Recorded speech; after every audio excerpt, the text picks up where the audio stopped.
Krishna, dear Vaishnavas, please accept my humble obeisances and all glories to Srila Prabhupada. My name is Tirthapavana Das, and I am currently coordinating education in ISKCON, Russia. And I was asked to say a few words about this sphere.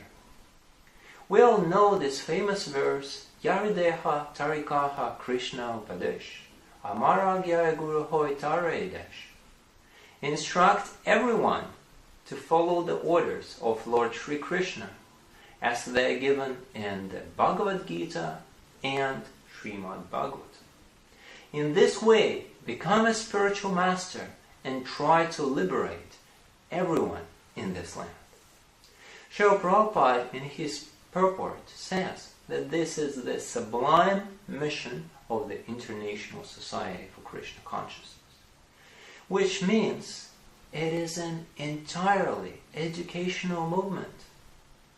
From the very basics of preliminary principles in spiritual life and up to the time the person actually achieves love to Godhead, he is being trained. When we go to the temple, when we distribute books, when we conduct preaching programs, when we honor prasadam or manage something, all of that is an educational process, both for us and for those we take care of.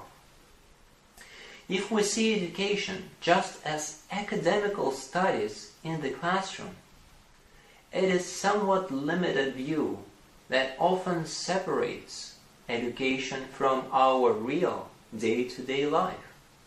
But if we look at education in this way, that everything is part of educational process, then all our lives turn into the process of continuous 24-hour study program, which has been described in the Nectar of Devotion.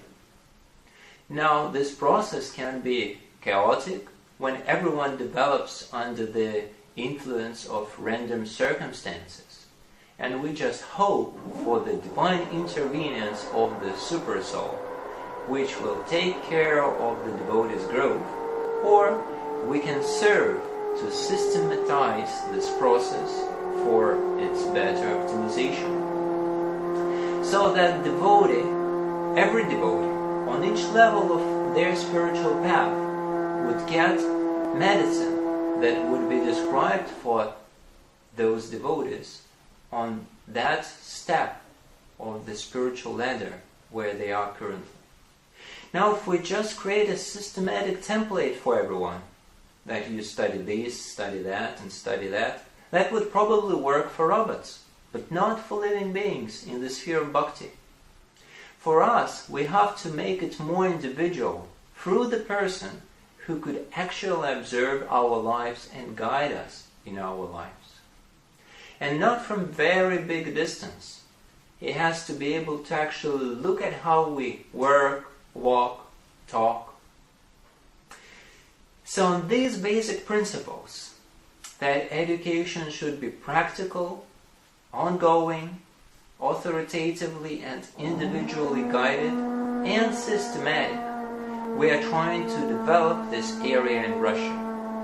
So that from the very beginning the person gets into the association of those who are more mature and is being guided by that.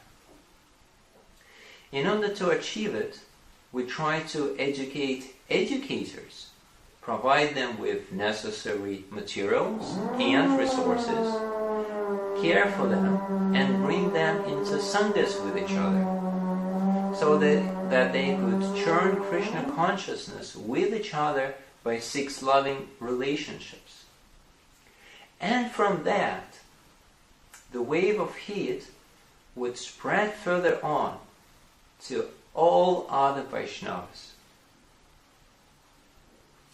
These are few words that I can say here in this video, as the time of it is quite limited.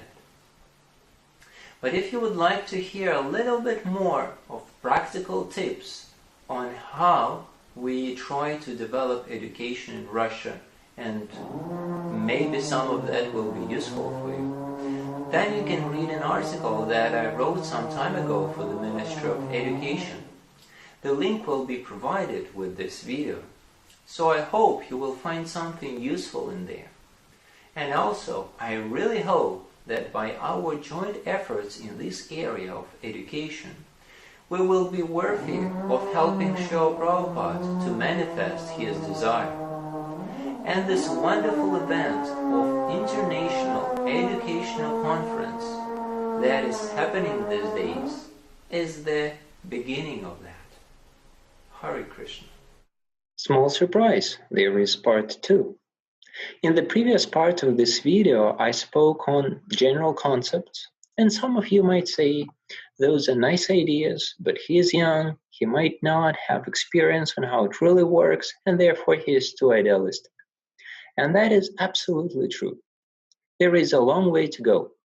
But as an inspiration, I would like to list just a few things we do in terms of education in Russia. So just a few examples. First one is ISKCON Disciples course. We have about 80 teachers of this course. Almost in each community there is a teacher, and about 7,000 devotees have passed this course in our country so far. It is about 50% of all the devotees. For those who live too far from the communities, we have organized online course where devotees not just watch videos, but they also have live online sessions with teachers where they can do dramas, have group and pair discussions online. So it's almost like a course that they could pass in their community. Now, Bhakti Shastri.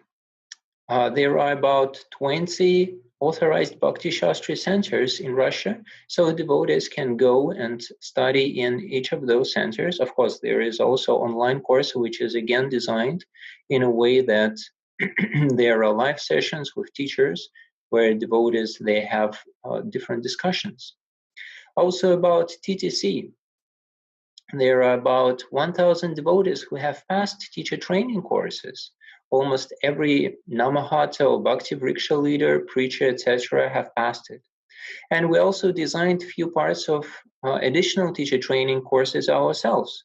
So we also have TTC 3 and TTC 4, which are called differently though in Russia. Now, just one more thing about initiation. You can't get second initiation unless you have passed Bhakti Shastri. And for first initiation, we have several different courses, about 1-2 years in length. For example, one course, which is called Bhakti-lata, their devotees not just discuss theory or philosophy, but they study Bhagavad Gita and other books from the view of applying it in their own lives in different spheres. By the way, to make devotees get ready for being serious, we've designed a test with 50 philosophical questions, which person has to be able to elaborately answer before he gets initiated. So that's obligatory. And there are also 50 questions for an interview that help to see how mature his understanding is. So not just knowledge, but also understanding and application. Just to give you a sample, here is one of the questions. If using a magic stick, you could change something in ISKCON around you, what would you change? Why? What can you do without this magic stick? Did you try? And etc. Some other questions that could help to elaborate on this point. Now, Russia is also a very big country with 11 time zones. When it is sunrise in one part of our country, it is already night in another part. So to keep devotees together, we have 3 4-day retreats, which go twice a year, and all main leaders come to study together. Recently, we have organized GBC College just for them. And another last point is devotee care. In most of our communities, before devotee gets initiated, he accepts a counselor who is like a personal coach, you can say. He looks after the devotee, and the devotee can call him anytime to ask a question and get some help. And in order to help those counselors to do their work better, we have courses on that. and give them different materials by which they can conduct their classes.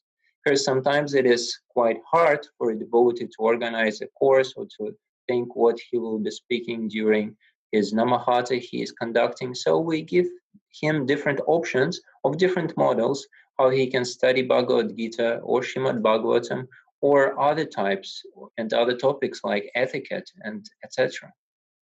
So those are just a few areas I have time to mention, and there are much more. And I once again hope that if you will be interested, you can read more in the article and deliberate on it. And I'm willing to share experience as well as I will be glad to hear about your different successful projects so that we could implement them in our country. So please contact me if there is something you would like to share. Thank you very much, and Hare Krishna.